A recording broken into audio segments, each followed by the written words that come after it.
નમસ્કાર પ્રિય ભક્તો, સ્વાગત છે તમારું ધર્મબુક ચેનલમાં અને બધા ભક્તોને વસંત પંચમીની ખૂબ ખૂબ શુભેચ્છાઓ। વસંત પંચમીના દિવસે જ માતા સરસ્વતીનું પ્રાગટ્ય થયું છે।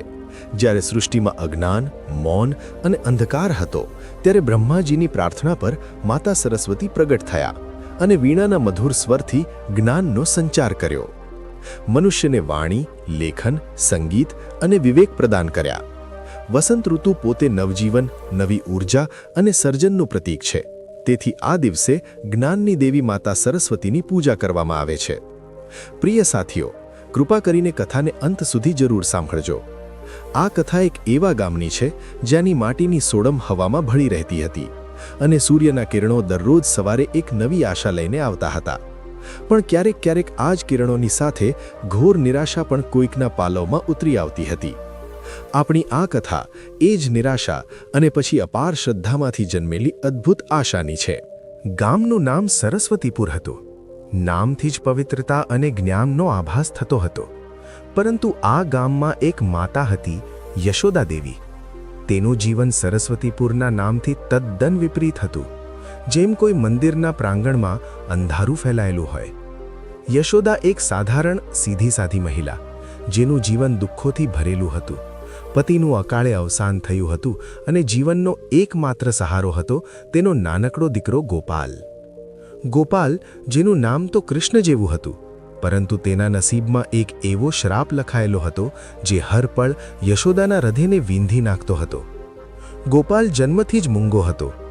ગામની સ્ત્રીઓ, જેમનું જીવન બીજાના સુખ દુઃખ પર ટિપ્પણી કરવામાં જ પસાર થતું હતું, તે અવારનવાર યશોદાને આવા મેણા મારતી હતી। અરે રે કિસ્મત, કેવી કમનસીબ છે તું યશોદા! પોતાના જ બાળકનું મુખ જોઈ શકતી નથી, તેના શબ્દો સાંભળી શકતી નથી। આ તો પૂર્વજન્મોના પાપોનું ફળ છે। કેવું કમનસીબ છે! એક તો પતિ નથી અને ઉપરથી આવો મૂંગો દીકરો। કોણ જાણે કઈ ઘડીએ ભગવાને આ બાળકને જન્મ આપ્યો હશે। આ શબ્દો તીર બનીને યશોદાના દિલમાં ઉતરી જતા હતા। દરેક ડંખ સાથે તેની આંખોમાંથી ગંગા જમના વહેવા લાગતી। તે વિચારતી, શું ખરેખર હું એટલી પાપી છું? શું મારા ગોપાલનો કોઈ દોષ નથી? તે તો હજુ અબૂધ છે, તો પછી શા માટે તેના ભાગે આ મોંઘાપણું આવ્યું? ગોપાલ, હા ગોપાલ, તેનું સુંદર શાંત મુખમંડળ, તેની મોટી મોટી કાળી આંખો જેમાં અવારનવાર એક સવાલિયો નિશાન તરતું રહેતું હતું। તે તેની માતાને જોતો, જ્યારે તે ગામની સ્ત્રીઓના કડવા શબ્દો સાંભળીને ધ્રુસકે ધ્રુસકે રડતી હતી। નાનકડો ગોપાલ, જેને બોલતા નહોતું આવડતું, તે તેની માતાના પાલવમાં મોઢું છુપાવીને તેની નાની નાની આંગળીઓથી તેના આંસુ લૂછવાનો પ્રયત્ન કરતો। માં, આ એક એવો શબ્દ હતો જે યશોદા તેના દીકરાના મુખેથી સાંભળવા માટે તરસતી હતી, પરંતુ ગોપાલ ફક્ત ઈશારાઓમાં જ પોતાની વાત કહેતો। તેની આંખો, તેનો નિર્દોષ સ્પર્શ, એ જ તેના શબ્દો હતા જે યશોદાના હૃદયની ઊંડાઈ સુધી પહોંચતા હતા। યશોદા માટે ગોપાલ ફક્ત દીકરો નહોતો, તે તેનું જીવન હતો। તેના દરેક શ્વાસ ગોપાલ માટે ચાલતા હતા। તેણે ગોપાલના હોઠો પર હજારો વાર પોતાની આંગળીઓ ફેરવી હતી, આ આશામાં કે કોઈ ચમત્કાર થઈ જાય અને તેના હોઠ ખુલી જાય। તે કેટલીય વાર અડધી રાત્રે ઉઠીને બેઠી રહેતી હતી, ગોપાલના મુખ તરફ તાકી રહેતી। હે ભગવાન, એકવાર, બસ એકવાર મારા ગોપાલને વાણી આપી દો, હું બધું સહન કરી લઈશ। દરેક મેણું, દરેક અપમાન, બસ તે બોલવા લાગે। ગામના વૈદ્યો, હકીમો, સાધુ સંતો, કોઈ બાકી નહોતું રહ્યું જેમની પાસે યશોદા ગોપાલને લઈને ન ગઈ હોય। દરેક દરવાજે તેણે પોતાના દીકરા માટે ભીખ માંગી હતી, મારા બાળકને બોલવાની શક્તિ આપી દો। દરેક જગ્યાએ તેને નિરાશા જ મળી હતી। લોકો કહેતા હતા, દેવી, આ તો વિધાતાના લખેલા લેખ છે, તેને કોણ બદલી શકે? પરંતુ યશોદાનું મન હાર માનવા તૈયાર નહોતું। તેના માતૃત્વનો સાગર ક્યારેય સુકાઈ શકે તેમ નહોતો। જેમ જેમ ગોપાલ મોટો થતો ગયો, તેમ તેમ યશોદાની ચિંતાઓ પણ વધતી ગઈ। તે જોતી કે કેવી રીતે ગામના બીજા બાળકો રમતા કૂદતા એકબીજા સાથે વાત કરે છે, હસે છે, રડે છે, પરંતુ ગોપાલ, તે ખૂણામાં બેઠો રહેતો, પોતાની મૂંગી દુનિયામાં ખોવાયેલો। ક્યારેક ક્યારેક તે તેમને રમતા જોતો, તેની આંખોમાં એક અજીબ ચમક આવતી, જાણે તે પણ તેમની દુનિયામાં સામેલ થવા માંગતો હોય, પરંતુ વિવશતાની બેડીઓ તેને રોકી રાખતી। યશોદા આ બધું જોઈને અંદરથી ભાંગી પડતી હતી. મારો ગોપાલ, મારો દીકરો, આ દુનિયામાં કોઈ નથી જે તેની પીડા સમજે. બસ હું જ તેની જનની છું અને મારે જ તેને આ પીડામાંથી મુક્તિ અપાવવી પડશે. યશોદાએ મનોમન દ્રઢ સંકલ્પ કરી લીધો હતો. ગામમાં એક જૂની માન્યતા હતી. કહેતા હતા કે વસંત પંચમીના દિવસે વિદ્યાની દેવી માં સરસ્વતીના આશીર્વાદ સૌથી વધુ પ્રભાવી હોય છે. જો કોઈ માતા સાચા મનથી, અખૂટ શ્રદ્ધાથી વસંત પંચમીના દિવસે માં સરસ્વતીનું મૌન વ્રત રાખે, એટલે કે તે દિવસે કોઈની સાથે વાત ન કરે, ફક્ત પોતાના મનમાં દેવીનું સ્મરણ કરતી રહે, તો તેની ઈચ્છા ચોક્કસપણે પૂર્ણ થાય છે. આ વ્રત ખૂબ કઠિન માનવામાં આવતું હતું, કારણ કે આખો દિવસ કોઈ પણ પરિસ્થિતિમાં મુખમાંથી એક પણ શબ્દ કાઢવાનો નહોતો.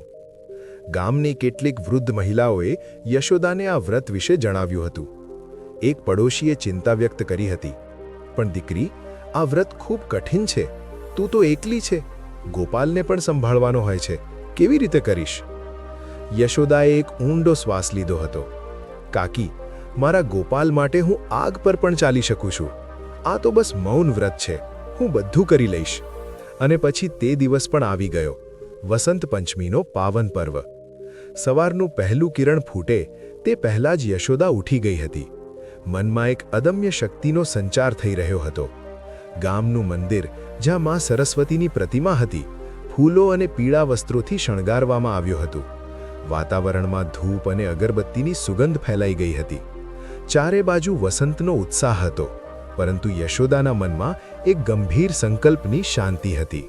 તેણે સ્નાન કર્યું, પીળી સાડી પહેરી, જાણે માં સરસ્વતીનું જ રૂપ ધારણ કર્યું હોય.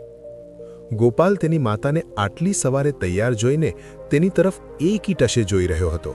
યશોદાએ તેને પોતાની બાહુમાં ભર્યો, કપાળ પર ચુંબન કર્યું. આંખો જ આંખોમાં તેને સમજાવ્યું કે આજે તે કશું બોલશે નહીં. ગોપાલ પોતાની મૂંગી સમજણથી તેની માતાના આ મૌનને સ્વીકાર કરી રહ્યો હતો. તેના નાના હૃદયમાં પણ એક નવી આશાનો સંચાર થઈ રહ્યો હતો. તેણે તેની માતાના ગાલ પર હાથ મૂકીને ઈશારાથી પૂછ્યું, બધું બરાબર થઈ જશે ને માં? યશોદાએ બસ સ્મિત કરીને માથું હલાવ્યું. તેની આંખોમાં એક વિશ્વાસની જ્યોત ઝગમગી રહી હતી. મંદિરમાં પૂજા શરૂ થઈ. યશોદા સૌથી પાછળ એક ખૂણામાં જઈને બેસી ગઈ. તેણે પોતાના હાથ જોડ્યા અને આંખો બંધ કરી દીધી. તેના કાનોમાં ગામવાળાઓની વાતો આવી રહી હતી.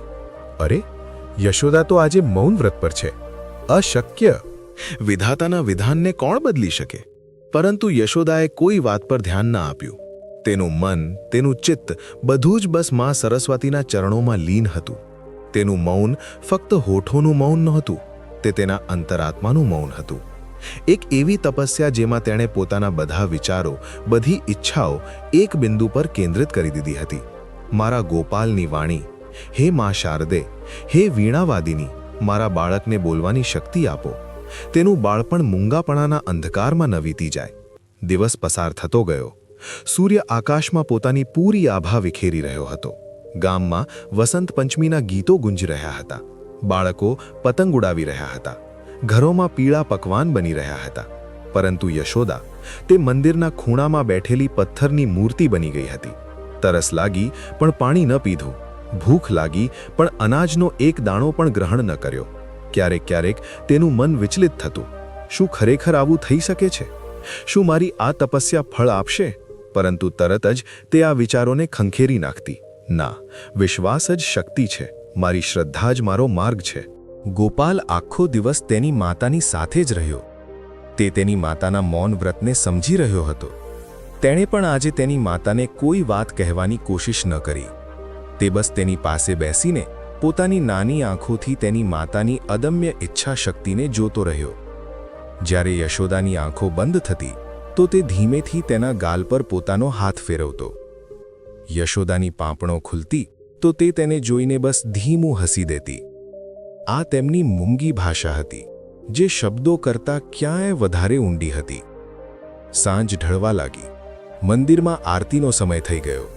શંખ અને ઘંટડીઓના મધુર ધ્વનિથી આખું ગામ ગુંજી ઉઠ્યું. આરતી પછી પંડિતે પ્રસાદ વહેંચ્યો. યશોદાએ પ્રસાદ ગ્રહણ કર્યો. તેના મુખમાંથી એક શબ્દ પણ ન નીકળ્યો, પરંતુ તેની આંખોમાંથી કૃતજ્ઞતાના આંસુ વહી રહ્યા હતા. તેનું વ્રત પૂર્ણ થઈ ગયું હતું. હવે બસ દેવીના આશીર્વાદની રાહ હતી. દિવસો વીતતા ગયા, સપ્તાહો, મહિનાઓ. યશોદાએ ગોપાલને ગામની જ એક નાનકડી શાળામાં દાખલ કરાવ્યો. ભલે તેની પાસે પૈસા નહોતા, પણ મનમાં દ્રઢ સંકલ્પ હતો કે તે પોતાના દીકરાને ભણાવશે, જેથી તે પોતાની જિંદગીમાં આગળ વધી શકે. ભલે તે બોલી ન શકે. શાળાના પહેલા દિવસે ગોપાલ ડરી રહ્યો હતો. તે પોતાની માતાનો પાલો પકડીને ઊભો હતો. યશોદાએ તેને દિલાસો આપ્યો, બેટા, ડરીશ નહીં, માં હંમેશા તારી સાથે છે. આ શબ્દો ભલે તેણે બોલ્યા નહોતા, પણ ગોપાલે તેમને તેની માતાની આંખોમાં વાંચી લીધા હતા. ગોપાલ શાળાએ જવા લાગ્યો. તે એક હોશિયાર બાળક હતો. ભલે તે બોલી નહોતો શકતો, પણ તેની ગ્રહણ શક્તિ કમાલની હતી. તે બધું જ બહુ જલ્દી શીખી લેતો હતો. શિક્ષકો પણ તેની લગનથી પ્રભાવિત હતા. તે ઈશારાઓમાં જ પોતાના સવાલોના જવાબ આપી દેતો હતો. યશોદા રોજ શાળાની બહાર ઊભી રહીને પોતાના દીકરાને જોતી હતી. તેની આંખો દરેક પળે ગોપાલ પર ટકેલી રહેતી હતી. એક દિવસ શાળામાં વસંત ઉત્સવનું આયોજન કરવામાં આવ્યું. બાળકોએ મંચ પર આવીને કવિતાઓ સંભળાવવાની હતી, ગીત ગાવાના હતા અથવા કોઈ નાટિકા રજૂ કરવાની હતી. ગામના બધા લોકો આમંત્રિત હતા. યશોદા પણ ત્યાં પહોંચી. તે સૌથી પાછળ થાંભલાની ઓથે ઊભી હતી, જેથી કોઈને તેની હાજરીનો અહેસાસ ન થાય. તેને ખબર હતી કે ગોપાલ બોલી શકતો નથી, પણ તેમ છતાં તે એક માતા તરીકે તેને જોવા આવી હતી. કદાચ તેને આ આશા હતી કે આજે તે પોતાના દીકરાને હસતો જોશે. મંચ પર એક પછી એક બાળકો આવી રહ્યા હતા. પછી મંચ સંચાલકે આગળનું નામ પોકાર્યું. હવે અમે આમંત્રિત કરીએ છીએ ધોરણ 1ના અમારા નન્હા છાત્ર ગોપાલને. ગોપાલ, શું તું કંઈ સંભળાવવા માંગીશ? યશોદાનું કાળજું મોંમાં આવી ગયું. ગોપાલ? મારો ગોપાલ? પણ તે કેવી રીતે? તેના મનમાં હજારો સવાલો દોડી ગયા. ગામના કેટલાક લોકો પણ ગણગણાટ કરવા લાગ્યા. અરે, આ તો યશોદાનો મૂંગો દીકરો છે, તેને કેમ બોલાવી રહ્યા છે? ગોપાલ ધીમે ધીમે મંચ તરફ આગળ વધ્યો. તેના નાના પગ ડરથી ધ્રુજી રહ્યા હતા. તેણે એકવાર ભીડ તરફ જોયું. પછી તેની આંખો સીધી તેની માતાને શોધવા લાગી, જે થાંભલાની ઓથે ઊભી હતી. યશોદાએ તેને હિંમત આપી. આંખો જ આંખોમાં કહ્યું, બેટા, ડરીશ નહીં. ગોપાલ મંચ પર ઊભો હતો. ભીડમાં કેટલાક લોકોનો ગણગણાટ હવે જોર પકડી રહ્યો હતો. આ શું મજાક છે? ગોપાલ તો બોલી જ નથી શકતો. શિક્ષકે ગોપાલને પૂછ્યું, ગોપાલ બેટા, શું તું કંઈ સંભળાવવા માંગે છે? ડરીશ નહીં. ગોપાલે ડરતા ડરતા તેની માતા તરફ જોયું. યશોદાનું હૃદય ધબકી રહ્યું હતું.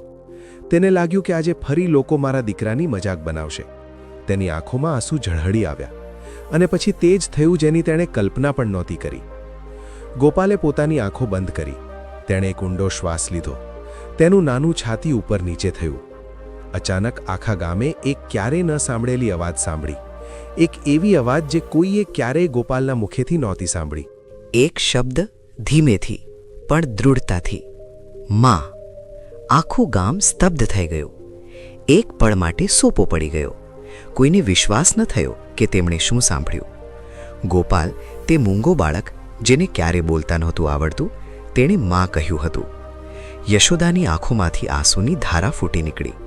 આ વખતે આ આંસુ દુઃખના નહોતા, આ આનંદના, આશ્ચર્યના અને કૃતજ્ઞતાના આંસુ હતા.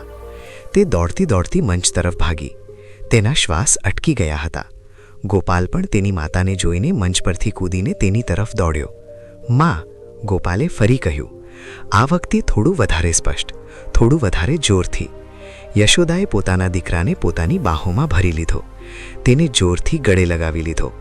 મારો દીકરો, મારો લાલ, તું બોલી રહ્યો છે. મારો ગોપાલ બોલી રહ્યો છે. તે રડતી જતી હતી અને હસતી જતી હતી. આ ખુશી તેના માટે આ દુનિયાનો સૌથી મોટો ખજાનો હતી. ગામવાળાઓ, જેઓ થોડીવાર પહેલા ગોપાલની મુક્તા પર ગણગણાટ કરી રહ્યા હતા, હવે અવાચક થઈ ગયા હતા. તેમની આંખોમાં પણ ખુશીના આંસુ હતા. આ એક ચમત્કાર હતો. એક એવો ચમત્કાર જેણે બધું બદલી નાખ્યું હતું. શિક્ષકો દોડતા આવ્યા. ગોપાલ બેટા, તું સાચેમાં બોલી રહ્યો છે?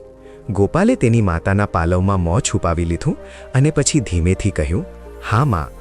વસંત પંચમીના દિવસે યશોદાની મૂંગી પ્રાર્થના, તેની અદમ્ય શ્રદ્ધા અને નિસ્વાર્થ પ્રેમ બધું સફળ થઈ ગયું હતું.